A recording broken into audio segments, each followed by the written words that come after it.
Bienvenidos a esta exploración cultural. Hoy nos vamos al corazón de Guatemala. Vamos a conocer la historia, la identidad, la cultura de un pueblo maya muy especial, los aguacatecos. Nuestra guía es un artículo, muy detallado de la serie Pueblos de Guatemala de la revista desoymigrante.com. Se titula El pueblo aguacateco lleva siglos al pie de los cuchumatanes. ¿Listos para descubrirlo juntos? Listísimos. Sí, es una oportunidad excelente para acercarnos a una comunidad con una historia que se remonta a milenios, la verdad. ¡Wow! Están asentados en Aguacatán, Huehuetenango, justo ahí donde empiezan a levantarse los imponentes cuchumatanes. Ajá. Y bueno, hablamos de una etnia maya con, una población estimada de unos 12.600 miembros, más o menos, según el censo de 2018. Y conviven allí con otros grupos mayas pacíficamente. Y mencionas una historia de milenios. Eso me llama mucho la atención. El artículo, de hecho, sugiere que el asentamiento original, Coacul o Coacutec, así se llama, Sí, Coacul o Coacutlec. podría tener inicios 1500 años antes de nuestra era, o Sí, sea. imagínate. Aunque Aguacatán como municipio lo fundan los españoles por ahí de 1553, la presencia humana ahí es muchísimo más antigua. Precisamente. Es una profundidad histórica enorme. Incluso el nombre, fíjate, Aguacatán, ya nos cuenta algo. Sí. Parece que viene del náhuatl Aguacatlán.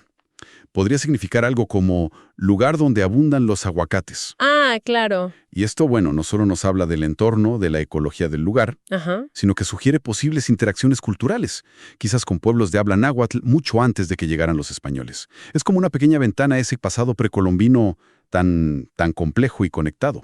Qué interesante. Entremos entonces un poco más en esa historia antigua. Más allá del nombre, ¿qué se sabe de esos primeros tiempos, de ese pasado prehispánico?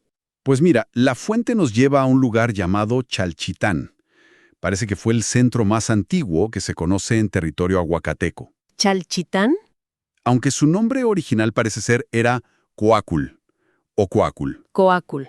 Según la tradición que se recoge, de ahí viene la tribu original, la que emigró desde la mítica Tuyan, Tula. Ah, Tula. Exacto. Y los restos arqueológicos que se han encontrado ahí en Chalchitán, que hoy se conocen como Coacutec, muestran características defensivas. Defensivas, como una fortaleza. Algo así. Sugiere que era una ubicación estratégica y quizá, que vivieron tiempos de conflicto o competencia por el territorio. Claro, tiene sentido. Y esa historia no se detuvo ahí, ¿verdad? Hubo un momento clave después con otro grupo maya importante. Así es. La expansión de los quichés. Eso fue a principios del siglo XV y, marcó un antes y un después. Los conquistaron. Sí, conquistaron la región. Y es notable que el Popol Vuh, el libro sagrado quiché, documenta justamente esa expansión. Vaya. Menciona a los líderes y todo. Y uno de sus descendientes, un señor llamado Cuactic, que era hijo de Balamacap, uno de los fundadores, Ajá. estableció su señorío justo en esa zona. Probablemente sobre Chalchitán, el sitio que ya existía. Entiendo. Pero lo interesante aquí, y es una hipótesis que plantea el artículo, es que este líder quiché, Cuactic, pudo haber sido quien influyó en el cambio de nombre, ¿Cómo así? tanto de la lengua, que pasó a llamarse Aguacateca, como del lugar mismo, que se convirtió en Aguacatán. Qué fascinante. O sea que las capas de historia se van superponiendo. Exacto. Es una transformación cultural. Bueno, después de entender un poco ese trasfondo histórico tan complejo, me da curiosidad ver cómo se manifiesta esa identidad hoy. Por ejemplo, en algo tan visual como su ropa, su vestimenta tradicional. Claro, la indumentaria siempre es como un lenguaje visual muy poderoso, ¿no? Sí. En el caso de los hombres aguacatecos, el artículo describe el traje que era común, a principios del siglo XX. Habla del huex, que es un pantalón blanco de manta. Ajá. A veces llevaban una chaqueta de color, la faja calbil para sujetar el pantalón, y los caites, los shahab. El traje completo, digamos. Sí, pero hay que decir que hoy en día, la verdad, esa vestimenta tradicional masculina se ve muy, muy poco. Ah, o sea que ha habido un cambio grande ahí. ¿Se perdió del todo o quedan cositas? El traje completo, como te digo, casi ha desaparecido. Ha sido reemplazado mayormente por ropa de estilo occidental, ¿no? Pantalones, camisas comerciales. Lo normal. Claro. Pero fíjate qué curioso. Algunos elementos sí persisten, como marcadores de identidad. El morral, por ejemplo. El sam, esa bolsa tejida que llevan al hombro. Sí, sí, la he visto. Y el sombrero, el tuinaj. Esos todavía los usan muchos hombres. Son como ecos de esa tradición en la vida moderna. Entiendo, como una adaptación, ¿no? Se quedan con ciertos elementos clave. ¿Y las mujeres? ¿Pasa lo mismo o ellas sí mantienen más la tradición textil? Ahí la situación es diferente. El artículo subraya que las mujeres aguacatecas sí conservan en gran medida el uso de sus trajes tradicionales. Qué bien. Y además, algo muy importante, tienen el rol fundamental de elaborarlos ellas mismas. Son tejedoras. Claro, la pieza central es el chickpad. Es un lienzo de tela, generalmente azul o negro, lo envuelven como falda y lo sujetan con la faja, la toque. Y leí algo de una cinta para el pelo, que es muy especial, ¿verdad? Exacto, la Pixbill o lana. Es una cinta, bueno, realmente espectacular. Imagínate una banda tejida de unos 10 centímetros de ancho y hasta 3 metros de largo. 3 metros. ¡Wow! Sí, sí. Tradicionalmente es roja, con líneas amarillas, figuras de aves tejidas. Se enrolla en el cabello de una forma muy particular y deja caer unas borlas muy coloridas en los extremos. ¡Qué belleza! La fuente la califica, de hecho, como uno de los tocados más elegantes de toda Guatemala indígena. Es una obra de arte textil, la verdad. Me imagino. No solo es bonito, sino la habilidad que se necesita para hacerla y que para llevarla, ¿no? Y el huipil, la blusa. El huipil aguacateco que llaman colbach. Bueno, ahora se confecciona a menudo con telas sintéticas blancas, eso sí. Pero mantiene su sello distintivo en el bordado. Ah, los bordados. Sí.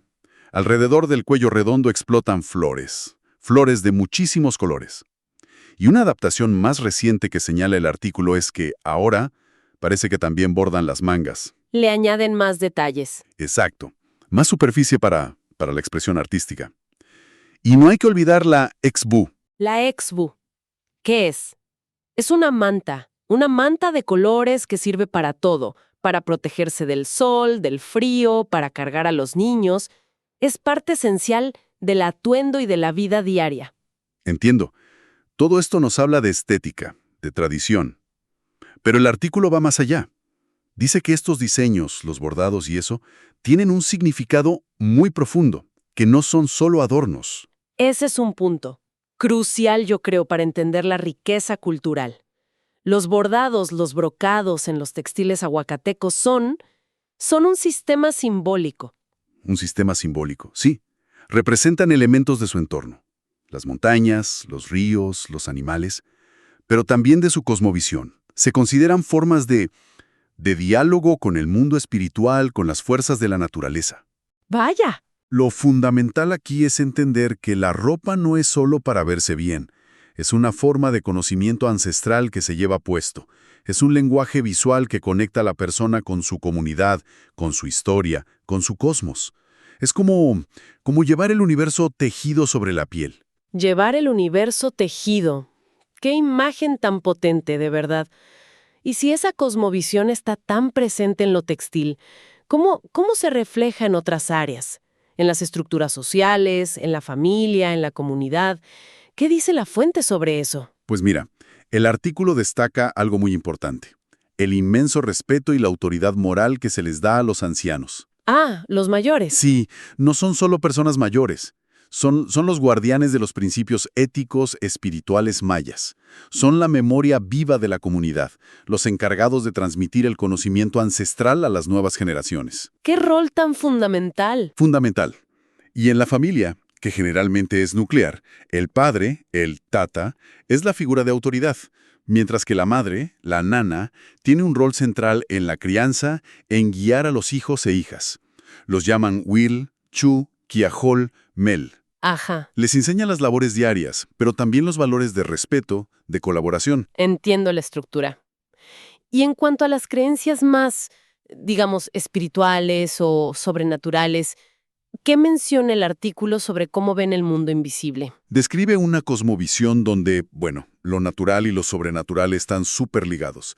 Creen en espíritus buenos, benévolos, como dueños o guardianes de los elementos naturales, los cerros, los ríos, los caminos. Ajá. Pero también existe la creencia en entidades que pueden ser peligrosas o que causan miedo. El artículo menciona varias, fíjate. Los Shikiji, que son como duendes. Duendes. Sí. Los Walashej, que son espantos. El Ashcheik, que es como un jinete misterioso. El Mamais Kix, un perro grande sobrenatural. El Tuch Yaskik Kui, que se parece al cadejo. El cadejo, sí, lo conozco. E incluso mencionan a Yun Che, que lo asocian con la Llorona. Ahí se ve una fusión interesante con leyendas que tienen origen hispánico, ¿no? Claro, se mezclan las tradiciones. También leí que hablan de una figura particular, los Huayns. ¿Podrías explicarnos un poco qué son, según la fuente? Sí, los Waynes. Son personas que, según la creencia popular que recoge el texto, tienen la capacidad de transformarse en animales. ¿En serio? ¿Como los nahuales? Algo parecido, sí. Se dice que esta habilidad se las otorga el diablo a cambio de su alma y que la usan para obtener poder, riqueza o éxito en amores prohibidos, digamos. Vaya. Y hay una variante, los chacanel. Estos se transformarían específicamente en gatos para robar nixtamal, la masa de maíz cocido. En gatos. Para robar masa. Sí. Estas creencias, bueno, más allá de lo literal, nos hablan de una visión del mundo donde lo humano no está tan separado de lo animal o lo espiritual, y donde hay fuerzas que pueden, pues, alterar el orden natural de las cosas. Es un universo de creencias súper rico, súper complejo. Y dentro de las prácticas de la comunidad, ¿hay alguna celebración especial? Mencionaban algo sobre los nacimientos. Sí, el Shhanil Ni.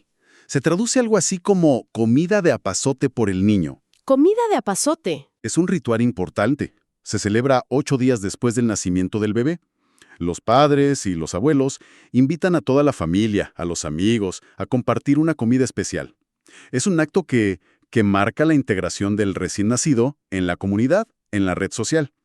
Es un momento de celebración colectiva de la vida nueva. Qué bonito ritual. Bueno, hemos recorrido siglos de historia, explorado la riqueza de sus textiles, las estructuras familiares, las creencias profundas. Pero, ¿cómo se vive todo esto hoy, en pleno siglo XXI, con los desafíos actuales? ¿Qué nos dice el artículo sobre cómo pervive la cultura aguacateca? El artículo destaca que no es una cultura estática, ni que esté resignada a desaparecer. Al contrario, hay esfuerzos conscientes, organizados, para revitalizarla, para preservarla. Eso es bueno. Menciona específicamente el papel de la Academia de Lenguas Mayas de Guatemala. Tienen una comunidad lingüística aguacateca muy activa. Ajá. Y esta comunidad impulsa actividades para mantener vivas las danzas, la comida tradicional, la sabiduría popular y, algo crucial, el uso y el aprendizaje del idioma aguacateco. Son acciones concretas para asegurar que esto pase a las siguientes generaciones. Eso es muy esperanzador, la verdad. Pero imagino que la realidad también impone retos importantes. La migración, por ejemplo, es uno de ellos, ¿no? Sin duda. La fuente señala que la migración, sobre todo la migración forzada, ha sido un factor, pues, determinante en la historia reciente del pueblo aguacateco. Forzada. ¿Por qué? Empezó de forma muy fuerte en los años 80 por el conflicto armado interno. Golpeó durísimo a las comunidades indígenas en Guatemala. Claro, el conflicto. Pero la migración no paró cuando acabó el conflicto. Siguió impulsada por la falta de oportunidades económicas, por la pobreza, por la búsqueda de un futuro mejor, simplemente. La necesidad. Exacto. Y el resultado es que hoy hay comunidades aguacatecas importantes fuera de Guatemala, sobre todo en Estados Unidos, en lugares como Alabama, Carolina del Norte, Miami. ¡Wow! Tan lejos. Sí. Y esto plantea un desafío enorme, claro. ¿Cómo mantener la identidad cultural estando lejos del territorio ancestral? Es la doble cara de la globalización y de la necesidad, supongo. La cultura viaja, se adapta, pero también corre el riesgo de diluirse un poco. ¿Qué recorrido tan completo nos ha ofrecido este artículo sobre el pueblo aguacateco, eh? Sí, la verdad. Desde esos orígenes milenarios y su resistencia a lo largo de la historia, pasando por la belleza y el significado de su arte textil, la profundidad de su cosmovisión, hasta los esfuerzos actuales por mantener viva su herencia frente a desafíos tan grandes como la migración. Historia de profunda resiliencia cultural, yo diría. Nos muestra una identidad que ha sabido adaptarse, persistir a través de conquistas, de cambios sociales, económicos, un legado que es invaluable y que merece ser conocido, comprendido y sobre todo respetado. Sí, Nos deja pensando, ¿no? En la fortaleza que hay en mantener vivas las raíces, incluso cuando las ramas tienen que extenderse muy lejos. totalmente de acuerdo. Gracias por acompañarnos en este viaje. Este relato tan inspirador, lleno de historia, de valores, de dignidad, proviene de la sección Guate Nuestra de la revista de soymigrante.com. Ahí reconocemos las voces y los caminos de los guatemaltecos, tanto dentro como fuera de Guatemala. Pero, la misión va más allá de solo contar historias. A través de Mercado, que es el espacio de productos hechos a mano en soymigrante.com, se busca empoderar a artesanos en Guatemala. Se promueven productos que preservan la tradición, sí, pero que también abren oportunidades económicas reales, y esto ayuda a reducir la migración forzada. Así es. Se puede apoyar esta visión eligiendo lo hecho a mano en el mercado de soymigrante.com. Muchísimas gracias por la atención y nos encontramos en la próxima gran historia.